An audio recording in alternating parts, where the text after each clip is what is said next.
എടി അത് നാളെയല്ലേ പരിപാടി, അതിന് ഇന്ന് തന്നെ എന്തിനാ പോണത്? ശരി, നീ വെക്കി. എന്താണ് കെട്ടിയവള് നല്ല കലിപ്പിലാണല്ലോ. അവൾക്ക് എന്താണ്, വീട്ടിലിരുന്നിട്ട് ഓരോ പ്ലാനിങ് ഉണ്ടാക്കല പണി. അങ്ങോട്ട് പോണം, ഇങ്ങോട്ട് പോണം. നമ്മുടെ കഷ്ടപ്പാട് വല്ലതും അറിയണ്ടത്?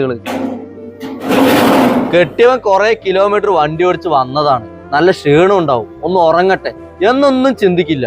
നമ്മൾ വീടെത്താൻ വേണ്ടി കാത്തിരിക്കാണ്, അണിഞ്ഞൊരുങ്ങി പോവാന്. എവിടേക്കാണ് യാത്ര? ടൂറാണ്? ടൂറല്ല, അവളുടെ കുടുംബത്തിലൊരു വീട് കയറി താമസ പരിപാടി ഉണ്ട് ഇത്രേ.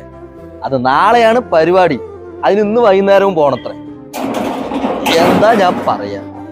അത് നിന്റെ അവിടെ മാത്രമല്ലടാ, എല്ലാവിടെയും ഉണ്ട്. ഇതുങ്ങളെ ഒരു 10 കിലോമീറ്റർ ഓട്ടോയിലോ ബസ്സിലോ യാത്ര ചെയ്താലേ അന്നത്തെ ദിവസം വീട്ടിൽ വന്ന അവിടെ വേനക്കിനും ഇവിടെ വേനക്കിനും വേണ്ടി ഫുള്ള് കടപ്പിലാണ്. എന്നാ ഭർത്താക്കന്മാർ 100-400 കിലോമീറ്റർ വണ്ടി ഓടിച്ച് വന്നതാണ്, അതിന്റെ ക്ഷീണം ഉണ്ടാവും. ആ ബോധമൊന്നും പെണ്ണുങ്ങൾക്ക് ഉണ്ടാവില്ല.